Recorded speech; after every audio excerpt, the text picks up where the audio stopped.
2023 itu di perubahan, alokasi anggarannya 15,7 miliar semua ya.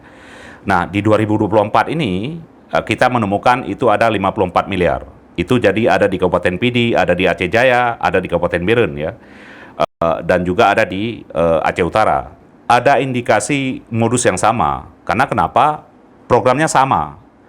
Jadi program pengadaan bibit kakap lagi, pengadaan pakan rincah lagi. Artinya bayangkan kalau misalnya 54 miliar untuk beli bibit ini siapa? Logis nggak? Secara sehat, logis nggak berpikir bahwa ini ada nggak orang yang bisa mediakan ini? Saya pikir nggak ada di Indonesia.